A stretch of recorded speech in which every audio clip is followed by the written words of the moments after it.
Okay, thank you for coming to our Vaishnava Etiquette class. You'll see you'll have some handouts there, which hopefully everyone has. If you don't have, you'll have to share with someone like that. So we'll go over some basic principles of Vaishnava etiquette, which are found in the Hari-bhakti-vilasa by Srila Sanatana Goswami and Gopal Bhatta Goswami. As we said, I explained last time, I think we gave the class, that Chaitanya Mahaprabhu, he instructed Sanatana Goswami at Varanasi, Benares, for 30 days. And then after instructing him, he said, now you write all this down. So there were many principles or instructions about Vaishnava sadachara, which means proper behavior for devotees, how devotees should behave. So this is like a generic list or a basic list of different principles which devotees should follow in their devotional service. So you'll see all of these, they're relevant for all of us. All devotees should follow these things. And we can apply these to our lives. So we'll read a few quotes, first of all, from Srila Prabhupada about Vaishnava etiquette, sadachara. If you have any questions, you can ask as we go. Since nothing can be successful without sadachara or etiquette, every action should be performed with proper etiquette. We must act according to proper etiquette. The heart of a saintly person is free from contamination. The way a saintly person acts is known as proper etiquette. A way a saintly person acts is known as sadachara. So you can say sad, we can say sat. Sat means eternal. Sat means truth. So we're talking about those things which are spiritual. Something which is truth, something which is eternal, that is spiritual. Achar means activity, how to behave, proper behavior. So it means spiritual activity, how we should behave. So a devotee will be known by how he behaves. One time, one person said to Prabhupada, how will we recognize your disciples? Prabhupada said they are perfect ladies and gentlemen, which means we should always act properly. When we're dealing with other devotees, when we are dealing with the general public, when we're dealing with anyone, we should be acting properly. We should have proper sadachara or behavior. Now, as it is said here, a saintly person is known, a saintly person acts, the way a saintly person acts is known as proper etiquette. So we have to understand what is the proper behavior of a Vaishnava. What is the proper etiquette of a Vaishnava? How he acts, how he responds. All these things must be understood properly. So then, if a person reads the 6 branches of the Vedas without practicing proper etiquette, he does not get purified, just as a bird flies away from the nest as soon as it grows wings. The Vedas leave him at the time of his death. So this means that Haridas Thakur, he noted actually, Haridas Thakur was noted by Sanatana Goswami himself. Sanatana Goswami wrote these instructions on behalf of Lord Chaitanya.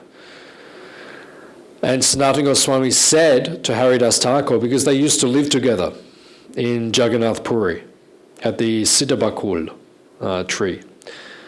So Sanatana Goswami once said to Haridas Thakur, your achar and your prachar are perfect. Some people, they act very nicely, but they do not speak the absolute truth. Just like we see so many people, particularly from India, very nice behavior, but they won't speak the absolute truth. They'll just speak about cricket and so many mundane things. but they act very nicely. Very good people. So many very good people, very nice people. But they do not speak about important things or things which are related to Krishna. And similarly, someone may speak very nicely. Sometimes we also see, particularly in India, people will speak very nicely. They'll give a Bhagavat Shabda. They'll speak for 7 days, 7 nights about the Bhagavatam and about spiritual topics. But then you go around the back of the pandal and they're smoking a beedi. Or doing so many other nonsense activities. We've seen so many of the gurus, so-called gurus from India, then they will preach all sorts of things, but then their personal behavior, it is discovered that they're actually not following proper sadachara. So it is necessary for devotees to do both. So Sanatana Goswami said to Haridas Thakur, said, you are the perfect Acharya, because everything you say is perfect and everything you do is perfect. Because Srila Prabhupada said that purity is the force of Krishna consciousness. We are pure when we act properly and speak properly.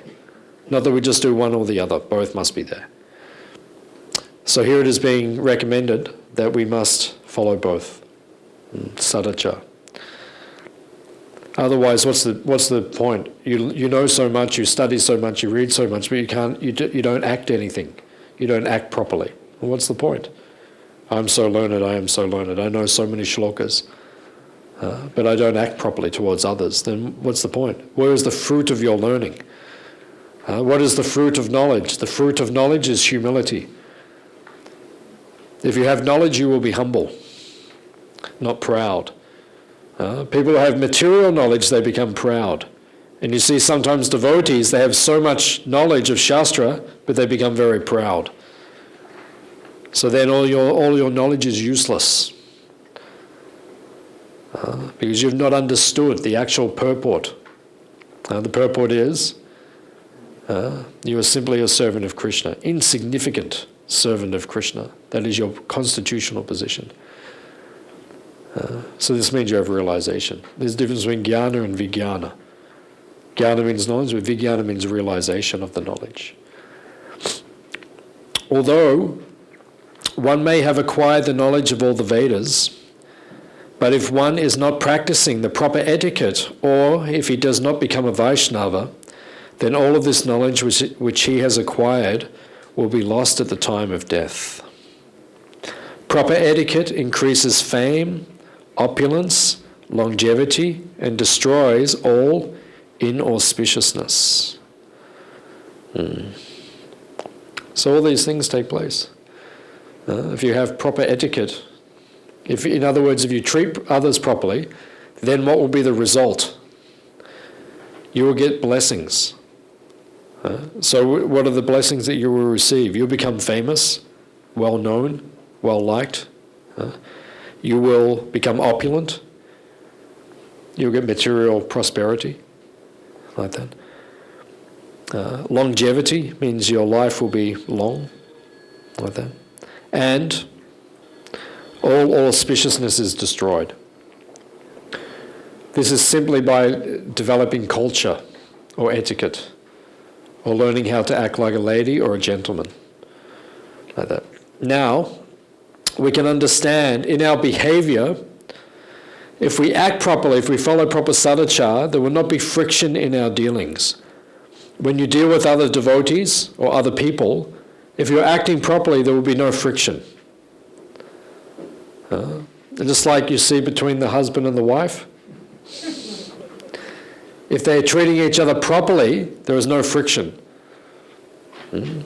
Somehow this doesn't happen so often. Somehow every day something erupts. Just like the bamboos in the forest, they rub together, there is friction, then comes like that. So that is the nature of the material energy. There is some friction, is there? So why is that? If there's friction, that means between the individuals, whether it's husband and wife, or friend and friend, or guru and disciple, or any relationship we have, or children and parent, any relationship in this world, if there is friction in the relationship, this means we are not following the proper sadachara. It means we're not behaving properly according to our position. It means we don't understand our position. We're acting outside of our position. As soon as you act outside of your position, you don't behave properly, immediately there will be friction in the relationship. So you can understand, if there's some friction in any relationship you have, someone is not acting properly. That's why the friction is there. Any relationship. So it means we don't understand the culture, we don't understand the sadachara. So if we understand things properly, how to act and behave properly, we'll never have any problems with anyone. What is this called? Vaikuntha. Spiritual world. Spiritual world, they do not have problems between each other. And if they do, then that is spiritual also. Like that, so. Okay. O king, proper etiquette gives the results of dharma, artha, and karma. Therefore, a wise man very carefully performs the proper etiquette described in the scriptures. Thus one can understand the Vaishnava etiquette purifies the heart and the consciousness. So we will not get back into Goloka Brindavan just by passing our exams in Bhakti Shastri, Bhakti Vaibhav, Bhakti Vedanta, and then Bhakti Sarvabhauma. You can't go to Krishna and say, oh, Krishna, I got a B+. B+ and upwards means gopis, all right? But then if you're maybe below B+, then maybe you have to be a cowherd boy or something like that. It doesn't work like that. You will not get into the spiritual world simply by knowledge. It is your behavior. Krishna is looking at you all the time. Krishna is looking at us every day. What is your behavior? What is your sadachara? Are you ready to come back into the spiritual world? Are you qualified to come back into the spiritual world? Why did we leave the spiritual world in the first place? Because we were going to, if we had have stayed there, we would have caused problems. If Krishna brings us back right now, do you think we won't cause any problems? If we go back right now, we will cause problems.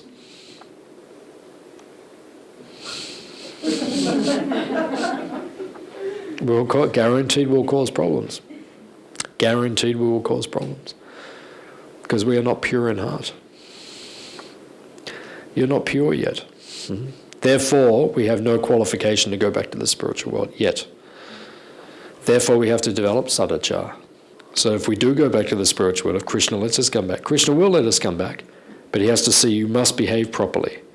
If you interfere in my activities, if you interfere in my pastimes, if your mood is not correct, you have no place to be here. So that's why we're not there now, because we're not qualified as yet.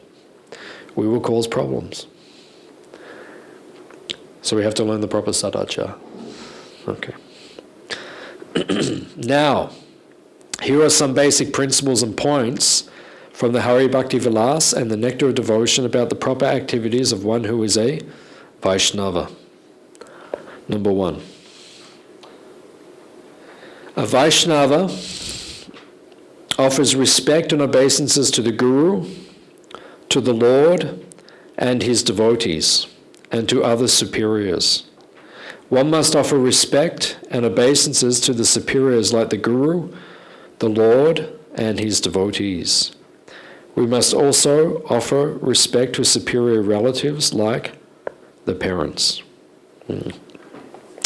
So this is one of the most important principles of sadachara, or Vedic culture.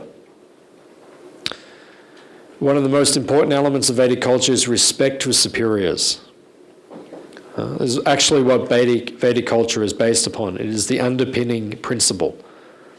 And you'll see in the modern civilization, this sadachara, or this etiquette, is being destroyed. People do not give proper respect to the superiors anymore. And the superiors are not worthy of respect. We don't want to give so much respect. And they are not so worthy of respect as previously. Not in every case. When we're speaking generally, we're not saying every superior and every... No, but generally it is happening. So therefore people do not want to give respect to the superiors because we see they're not worthy of the respect which was there previously. But in the Vedic culture, the entire civilization was based upon giving respect to the superiors. Prabhupada says in the Bhagavad Gita, one would not even offer a verbal argument to a superior. You would never verbally challenge a superior. That is Vedic culture. And you'll see, if you study the Ramayana and the Mahabharata, you'll see the entire Mahabharata is developing all of these principles of proper sadachara, how we should act properly and behave properly. Now you'll see in the Battle of Kurukshetra, just before the battle had begun, after the Bhagavad Gita had just been spoken, and Arjuna was ready to fight, then he took an arrow, right? And he took his arrow and he shot it. This is before the battle began, and it went, landed at the feet of Acharya, his guru, straight at the feet. In other words, he was offering respect.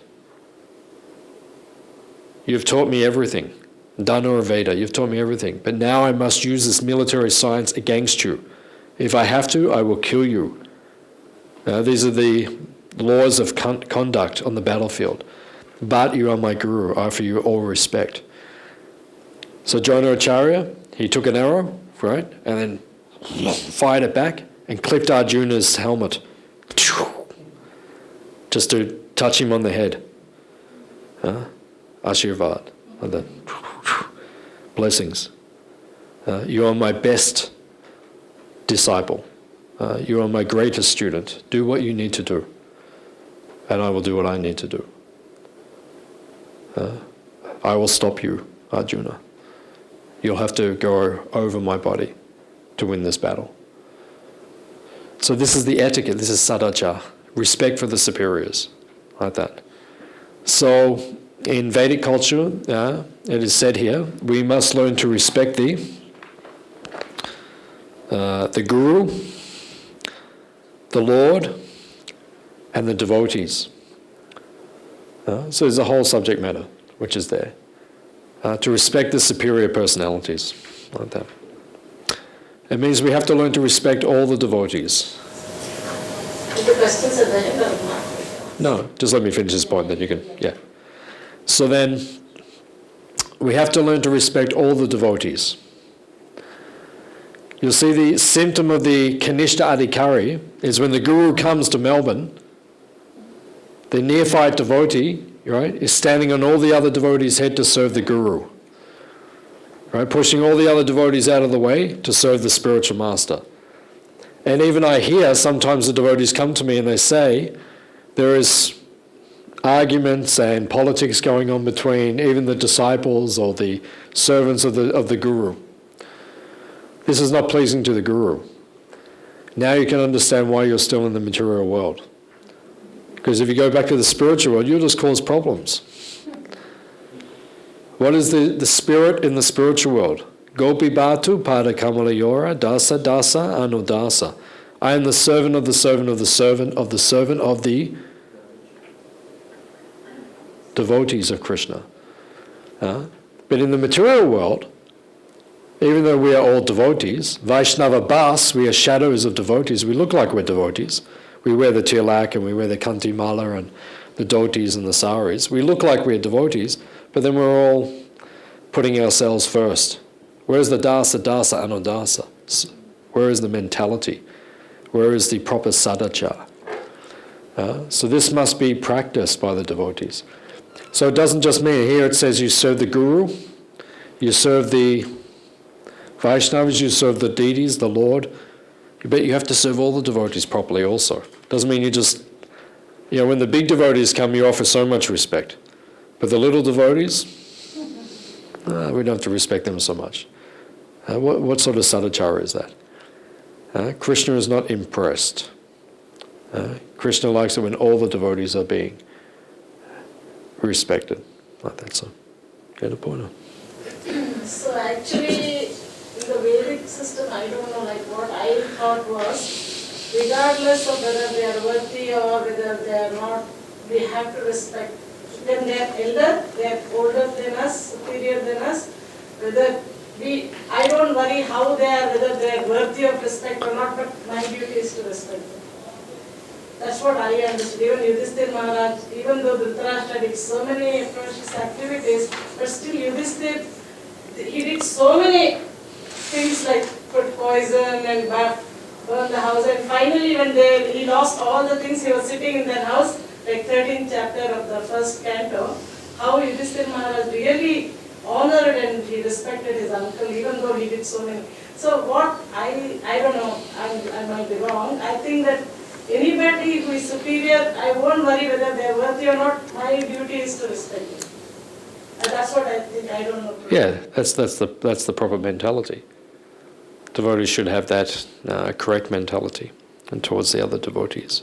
So, any other points?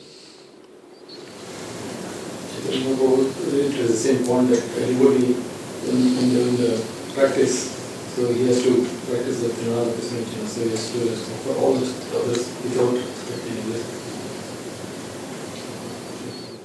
Yeah. Okay. Number 2. A Vaishnava should get up before 4 a.m. and attend Mangala Arati. Mangala means auspicious. Arati means? It is the Arati, means the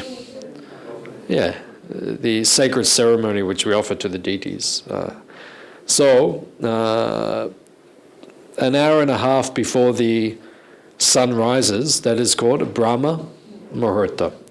This is the most auspicious time of the day to practice spiritual life.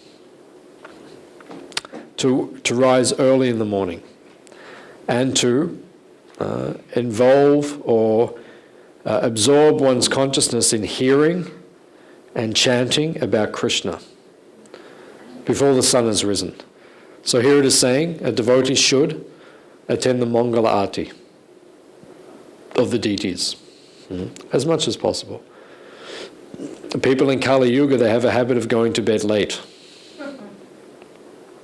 Everyone goes to bed late, especially in India. You see at 12 o'clock at night, everyone's still walking around on the street. Like that. People don't go to bed early so much. There's the habit, like that. But actually, Vaishnav habit is that we go to bed early, we get up early. That is the system, like that. So we should attend the Mangala Arati, because it means in the morning, it's much easier to hear and chant about Krishna, because the mind is peaceful. In other words, what else are you going to do at 4 or 5 o'clock in the morning? Except hear and chant. Because as soon as 7 o'clock comes, everyone starts, Rajagun starts manifesting, and everyone starts getting active. So it's harder then to, you know yourself, during the day it's harder to chant your rounds during the day. At night time it takes you forever to finish your rounds. Yeah, the last round sometimes takes an hour to finish, because you're falling asleep while you're chanting.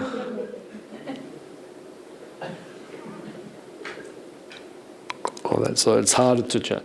So in the morning, if you're fresh, if you're awake, also you see sometimes the devotees get up early, but then they fall asleep while they're chanting their japa. Just sitting there.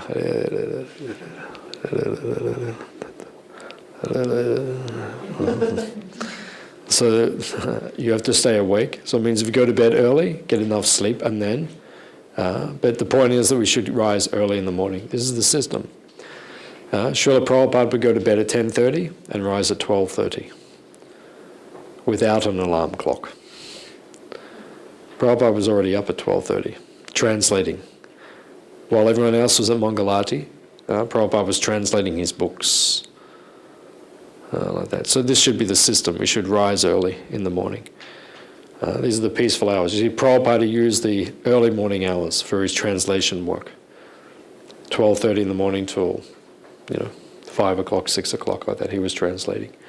Best time of the day to do anything, actually, but especially to perform spiritual activities. So you should rise early in the morning. It is auspicious. After waking up, first brush your teeth, and afterwards take a bath. So we discussed this in the cleanliness seminar, which we did some time ago. Bathe after passing stool. We also discussed this in the cleanliness seminar.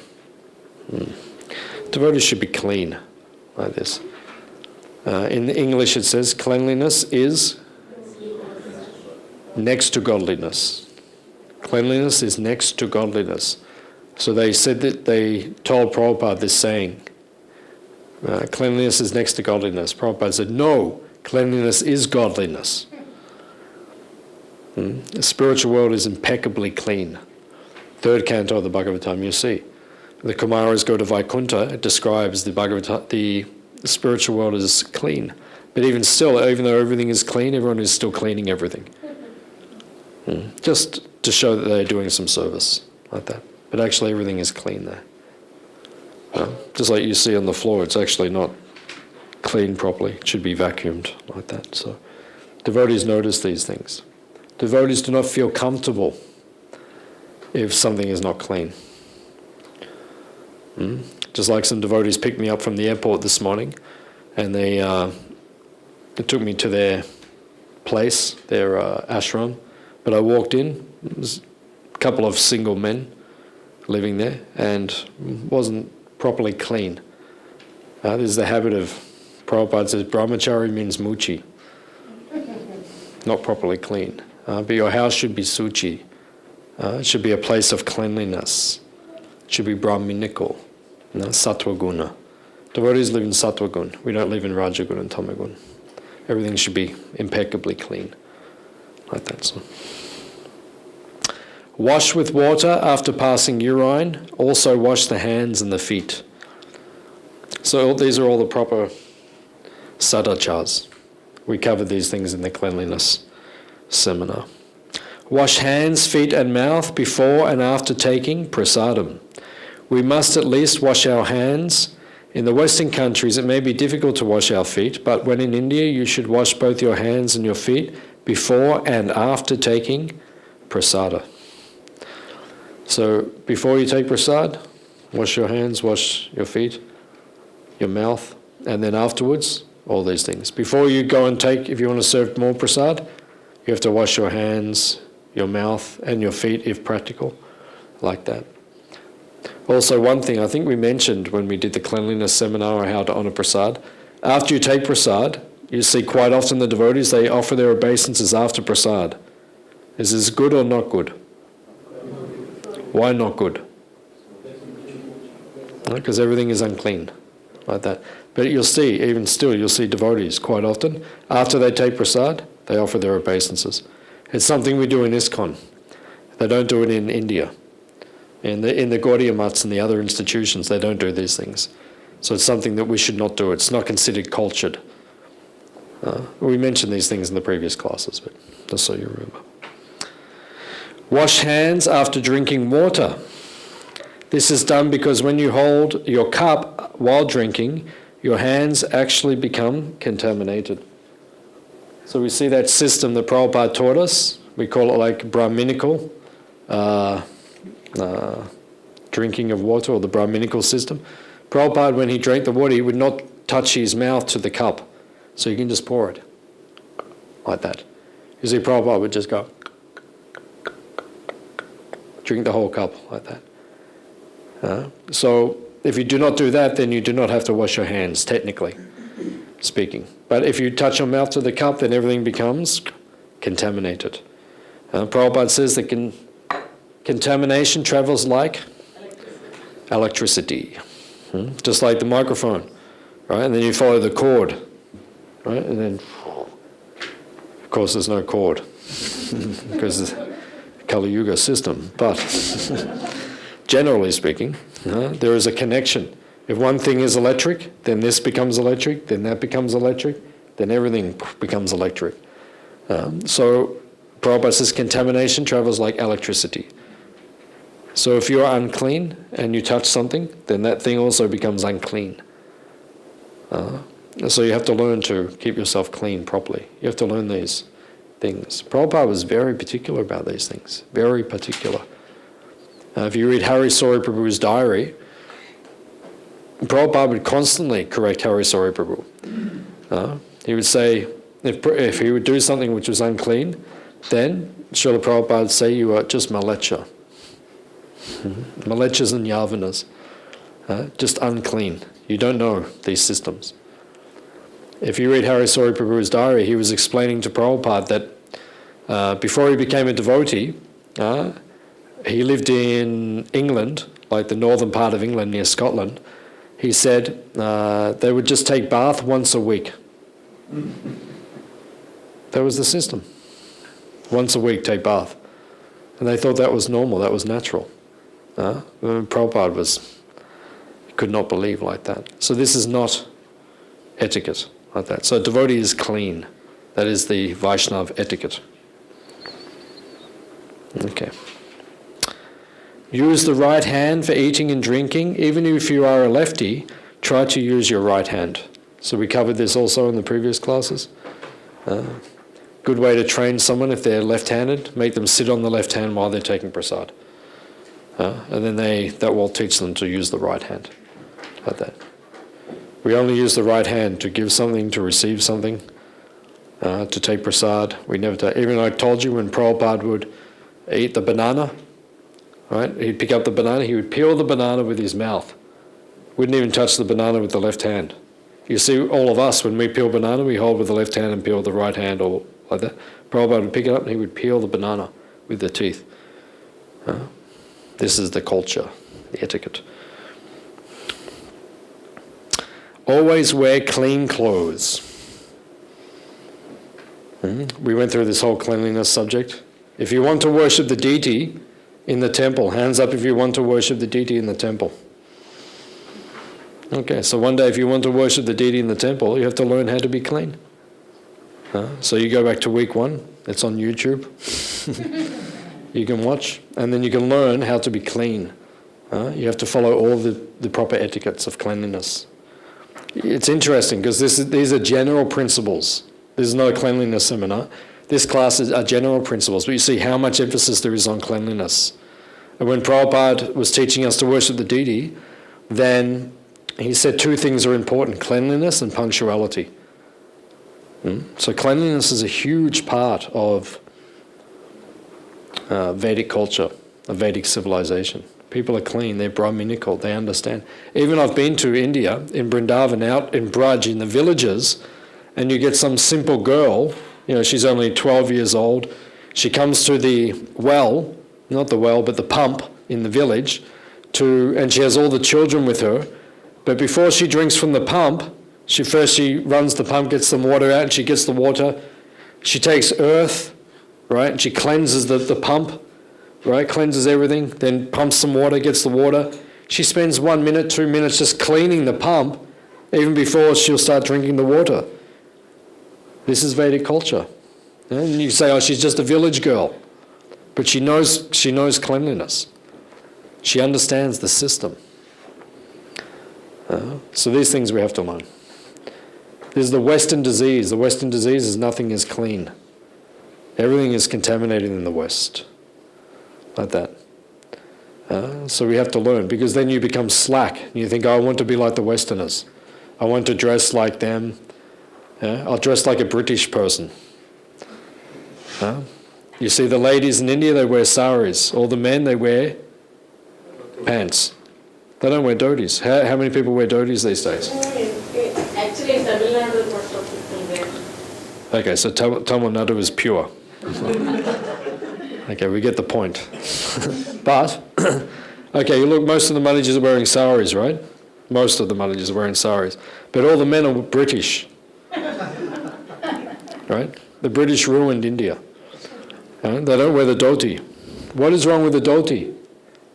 What is wrong? Gandhi was pushing that we will make our own cloth. We will not buy the British cloth. We will make the khadi, dhoti. Prabhupada very much liked Gandhi, very much appreciated Gandhi. And then what happened? He was assassinated. And then Prabhupada said, Nehru destroyed India. Because Prabhupada very much appreciated. Gandhi was trying to take things back to a simple Vedic way of life, to some degree. No, but Nehru, no. Then he signed deals with the British and said, no, we need factories. We need industrialization. We need commerce. And then now India is no better than the West. Still is better, but in some ways it's worse. India's worse in many ways. In other ways, it's better. But now it's just imitating the West. Everyone dresses like the British. Prabhupada did not dress like the British. Like that. So there was a system. You come to the temple, you should wear dhoti and kurta. The Krishna's temple. Okay. Always wear clean clothes. Never steal anything. Hands up if you've never stolen anything in your life.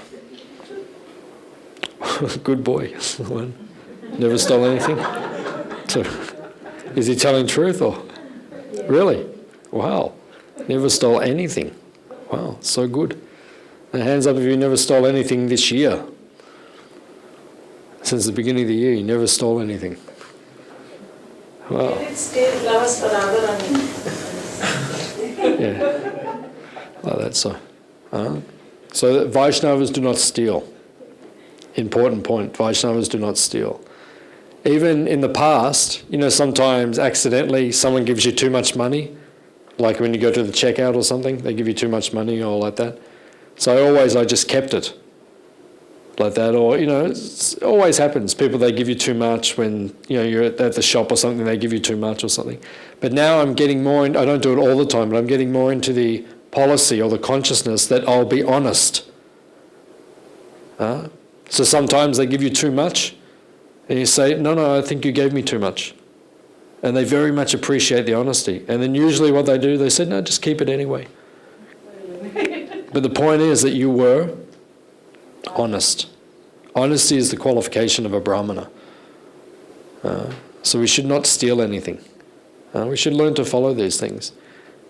It says that the Brahmanas become very powerful. Their words are very powerful. When a Brahmana speaks, the words have great potency. Now why is that? Because they follow the austerity of truthfulness, because they never tell lies. So because they never lie, their speech becomes very powerful. And you'll see, if you begin to practice this, if you stop telling lies, your speech will become very powerful. It will have potency. But if you lie a lot, your words will not have so much strength like that. So, these are things that we should consider. Prabhuji, I have got a question. Acha. See, I came to my car and there was some $2 coin lying there. And there was no car, nearby. And I thought, I don't know what I should do, so I picked it up. Oh, no. And then I came to the temple and I put it in the box. I say everything belongs to Krishna, so I give it there. So I don't know what I should have done. You got an A+. No, but is it the right thing to do, or should I have left it? A+. If you left it there, that is B. Yeah. If you pick it up and put it in your pocket, right, that is C. Right? But if you just leave it there, that is B. But if you give it to Krishna, that is A. That is the best. The thing is, somewhere I read that you should just leave it there, so that if somebody remembers, they can come and... Maybe if it's a large amount of money, you can hand it into the police or something. But if it's just $2, then... I think in a couple of $2 coins. No, it's a couple of coins. So long ago. Let us get the story straight. So long ago. How many notes were there? Just few $2 coins. And now the story gets a little bit bigger. It happened so long ago. Yesterday. Actually, in the morning, I didn't go anywhere yesterday. No, but if you give it to the deities, that's the best thing. It actually says in the Shastra, it's actually written, that if you steal something and you give it to Krishna, there is no reaction, but also you do not make any advancement. In stealing or Krishna consciousness? in Krishna consciousness.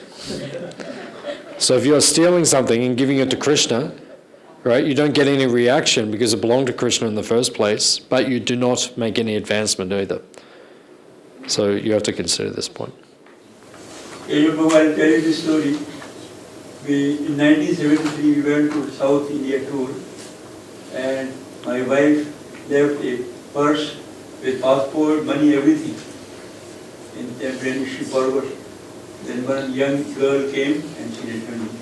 The Lord looks after if you're honest. Yeah. No, I went into the bus, and then in the bus I remembered where is my purse. So I went back to the temple, and then I was just asking, and the girl came, and she said, I have got your purse. This is your purse. And she gave it to me. Yeah, this is honesty. We should be honest. Do not steal, do not lie. This is Vaishnava etiquette. Do not become inimical to others. So don't make enemies with devotees and also with non-devotees. Don't make enemies with the people like that.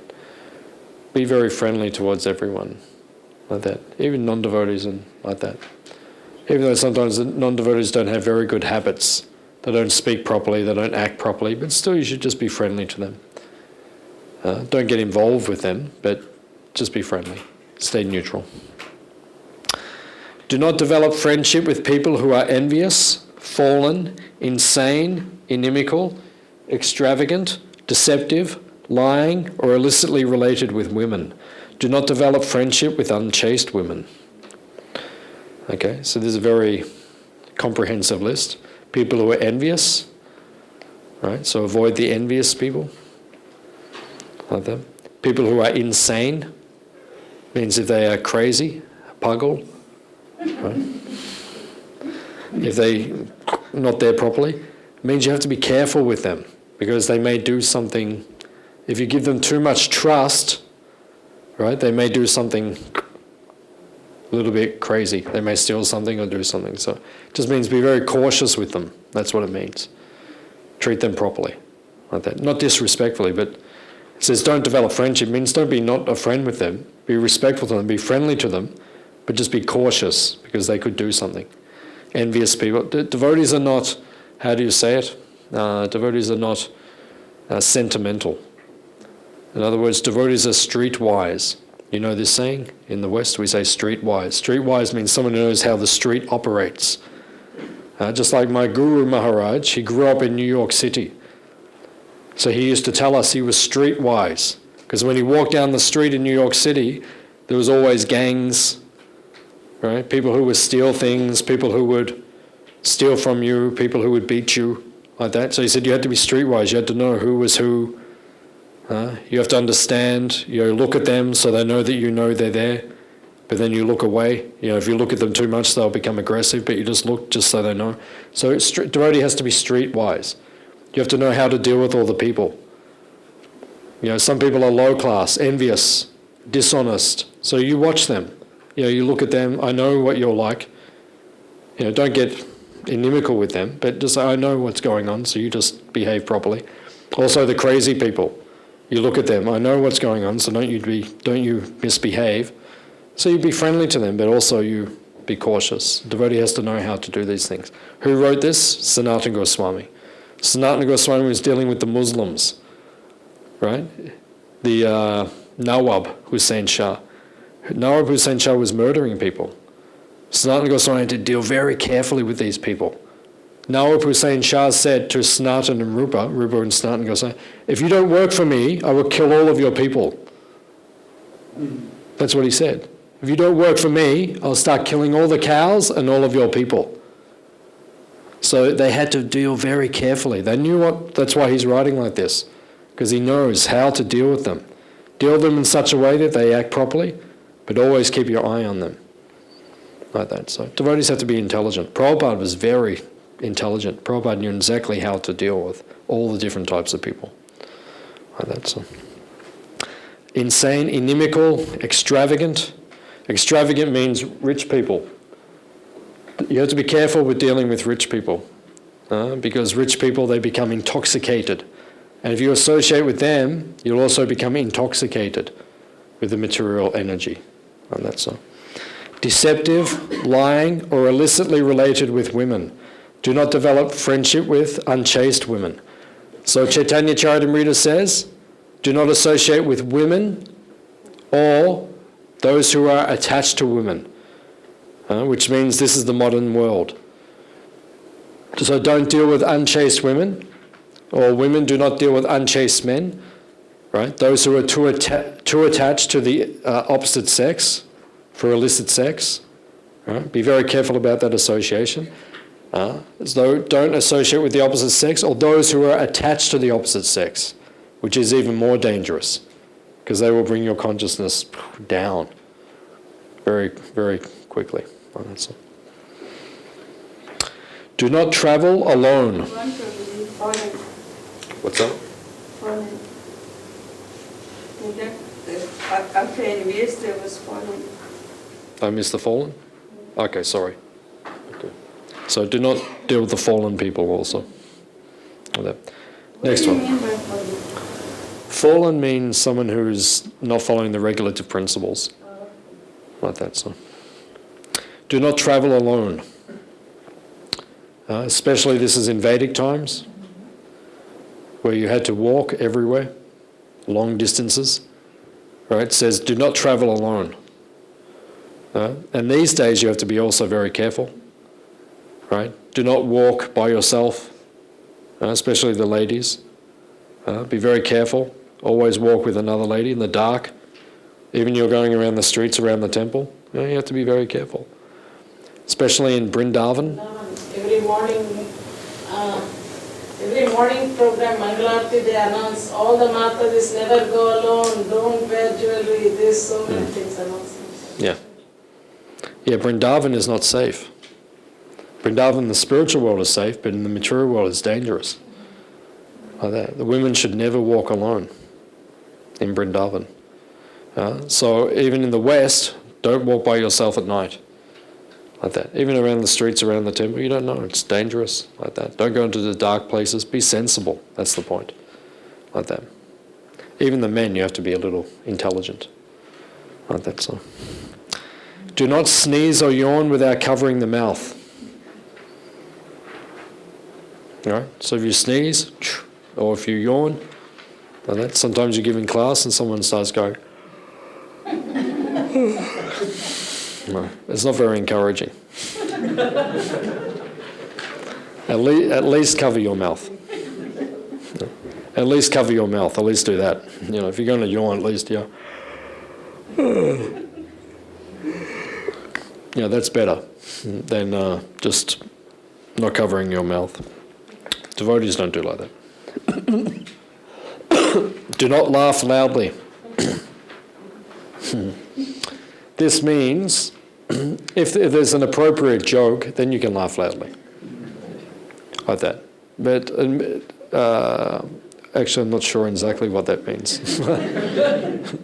But it means that out of context, that's the point. Because it was mentioned previously, when dealing with the spiritual master, one should not laugh loudly. Or in other words, what it means is at someone's expense. You see an invalid person or someone does something silly or something, you don't laugh loudly and make a spectacle of the person or embarrass the person. But if someone makes a good joke, then we laugh. If someone is funny, then you can laugh. That's okay. But not at the expense of someone to hurt their feelings. That's the point. Like that. Do not pass air loudly. Always avoid a crematorium, a garden, and an unchaste woman at night. So you don't go into the crematorium or the graveyards at night, because all the bhutas are active, like that. Do not go into a garden at night. I'm not sure why it is saying like that, but snakes and other unwanted things. Snakes, all these things. So yeah. Whatever it's saying, but it says do not go into the garden at night, generally. It says in Brindavan, it says do not do parikram at night, because Krishna is performing his confidential pastimes at night. So you don't do parikram at night time. Like that. It says here, it says a garden also. Yeah, it could be many reasons why it's saying that. But what's that? Spirits and ghosts. Spirits and ghosts and snakes. Yeah. They might come and say, if the person is eating meat and then he's not pure, they will catch him.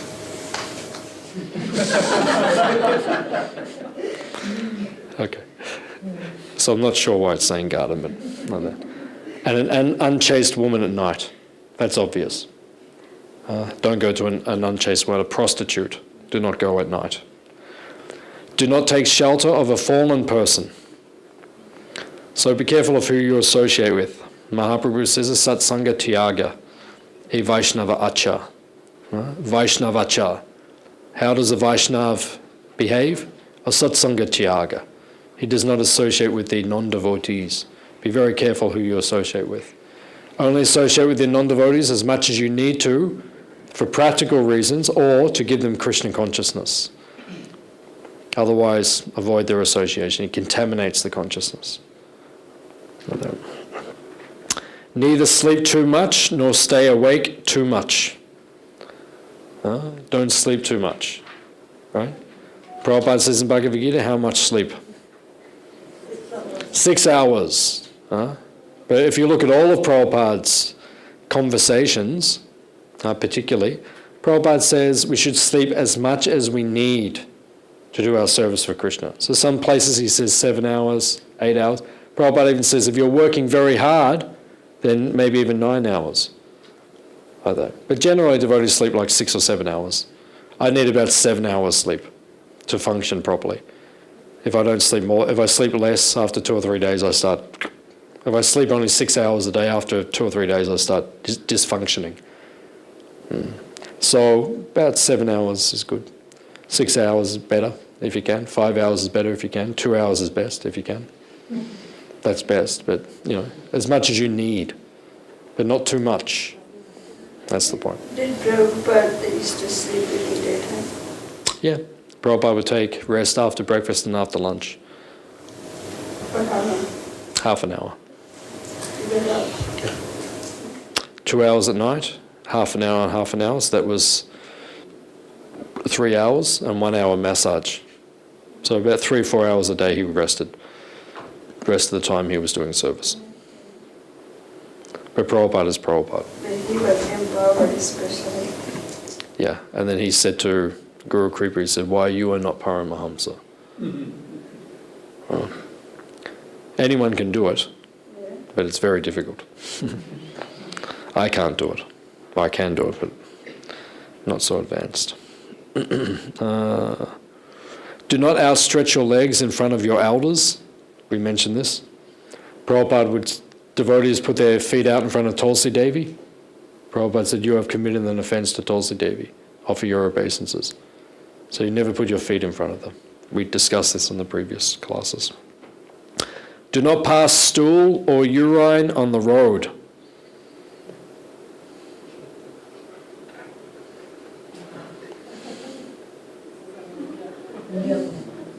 Yeah, it's definitely talking about India. But in India, everyone is a doctor and everywhere is a toilet. This is India. Everyone's a doctor. Doesn't matter what you've got. Everyone who comes to tell you, they'll say, you do this. Like that. The next person comes and says, no, you do this. Like that. The next person comes. Everyone's a doctor in India. Like that. And everywhere is a toilet. And just pass wherever you want. Just go wherever you want like that. But Vaishnava will never do that. Vaishnava will never just pass on the side of the road or like that. Vaishnava will always go to a closed place, a private place. Like that. That is Vaishnava Acharya. And devotees are cultured like that. But the bus trip, we went in India, in Brindavan, and they said to just go in the bushes. In the bushes? Yeah. It's okay. As long as people can't see you then. Okay. Do not spit while eating. Basically, you should not spit You should spit as little as possible. In India, it's the favourite pastime of all the men. You know, just walk down the road and just like...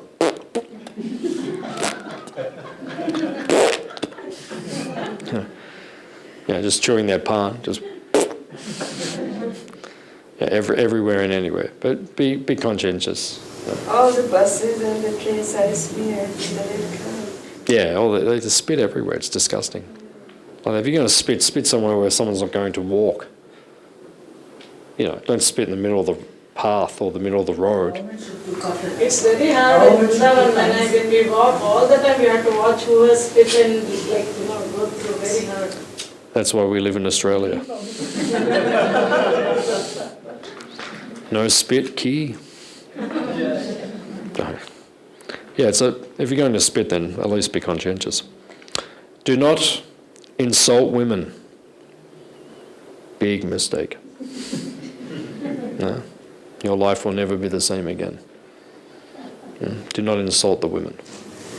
Better repeat few times. Do not insult the women, do not insult the women, do not insult the women, Yeah, don't insult the women. But then the women should not insult the men. You can say generically, do not insult others. Like that. But particularly, don't insult women. Means, especially in India, you see, now it's coming out, there's a lot of abuse of the women in India. In all classes, from the so-called higher classes to the low classes, women are being physically abused, sexually abused, all through India. All over the world, actually, like that. This is the point that's being made. Women are meant to be protected. Right? And a cultured man will always protect women. Right? And if any of us know of any woman who is not being protected, we must do something about it. And if you don't do something about it, you're not doing your duty as a man. Right? If you know that a woman is being abused in any way, shape or form, you should rectify the situation. Right, that's all. My director of the medical institute used to say, Yatra naras pujanti tatyam dishusli. Wherever the women are worshipped, there is the heaven. Yeah, definitely. Never cause any harm to anyone. Instead, always try to do good to others. This is a Vaishnava. He's always trying to do good for everyone. Do not associate with unscrupulous people or read scriptures that are not bona fide. Scriptures are in quotes, which means they are so-called scriptures. Okay? So how do you know which scriptures you should read? Right? You approach your spiritual master or the senior Vaishnavas and they will tell you which scriptures you should read. Okay. Prabhupada said we should read his books.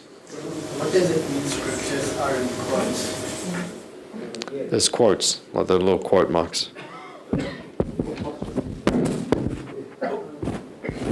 Where the word scripture is there, it says there's quotes. Do not mock people who are foolish, insane, distressed, ugly, cunning, lame, or fallen. Something wrong with the... It's not holding it properly. Okay.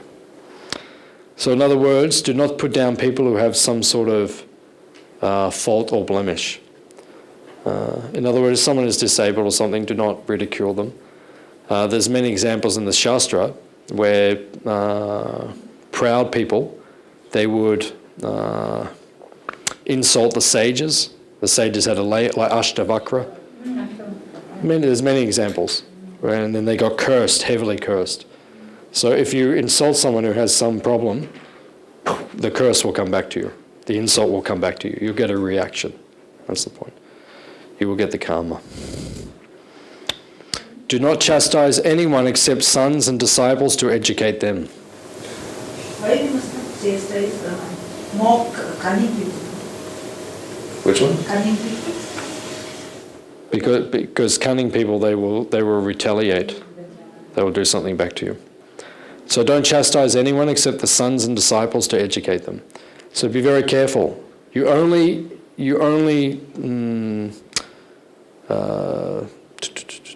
try to, the word's not coming to my mind. Correct.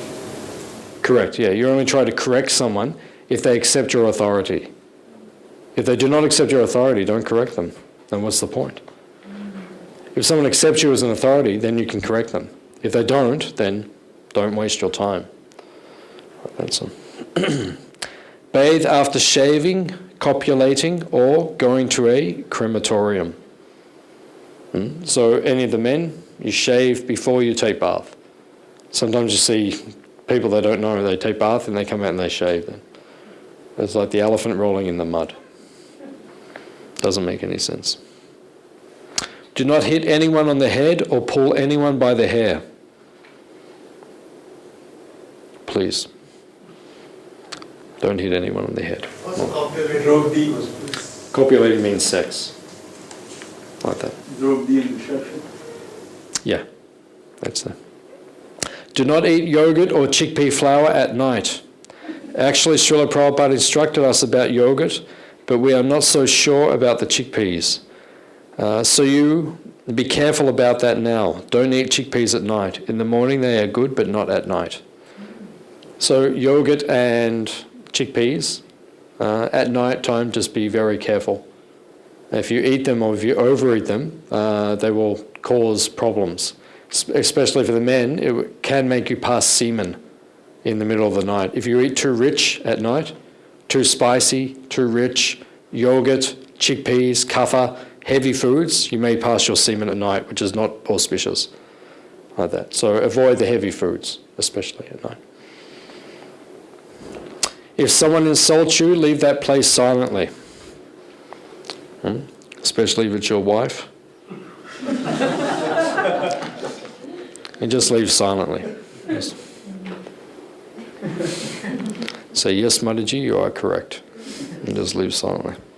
Or if it's your husband, like that. Never praise yourself. There's Vaishnav sadachara. Devotees don't praise themselves. Never look at a naked woman or man. This is the Western civilization. This is Malecha culture. Actually, it's Asuric culture. Prabhupada says nakedness or nudity is madness. Prabhupada says it's the sign of a crazy culture, insanity, like that. There's no such thing in the Vedic culture of people being naked, except the Naga Babas. You know, that's their choice, but no one else. Everyone else dresses appropriately. Do not place your foodstuffs on your lap to eat. So you don't sit with your plate on your lap when you're taking prasad. You'll see people, you know, they have the Mahaprasad, they stand in the courtyard. Prasadam, you should never eat prasadam while you're standing. It's not honouring prasadam. You should always be seated. You should be not sitting, it should not be on your lap, and you should never have your shoes on while you take prasad. We cover this in the prasadam course. Do not quarrel with your wife. Okay, very difficult. If I can't sit on it, I've got to put this thing plate on my lap. But yeah, have a table if you can. But if I'm getting prasad and I'm staying. Yeah, then that's okay. You have to be practical. Okay. For the elderly people, these rules are not so important. Well, that's not. There are certain, when you're old, because it says you have to fast on certain things, but then it says when you're under 8 or over 80, you know, it says different things. It says then you don't have to follow these things. So there are certain exemptions. Do not spit on water. So never spit in the river, in the lake, in the ocean, any of these places like that. And also when you drink the water, you know, never put your mouth directly to the tap, like where the water is coming, or directly to the water stream. You always cup in your hand and drink from your hand. Sometimes you see people that they turn the tap on, they drink directly from the water which is coming, but it's not auspicious. You should drink from the cup in the hand. Do not sleep in the temple room, especially during class. Sannyasi should bathe 3 times a day, grihastas and brahmacharis at least twice a day. After one takes prasadam, the area where the plate was kept must be cleared. One should not step over the area where the prasadam was taken because it is considered contaminated.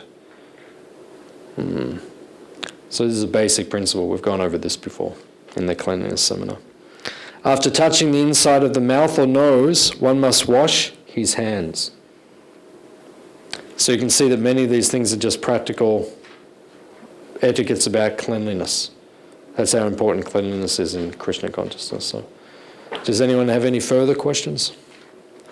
What we've discussed? Never put pencil in the mouth. Yeah, do not put the pens in the mouth. I don't know how many times I've mentioned this. Still, even to this day, I see devotees doing this. You don't put anything in your mouth, right? You put your fingers in your mouth, anything you put in your mouth, it's contaminated.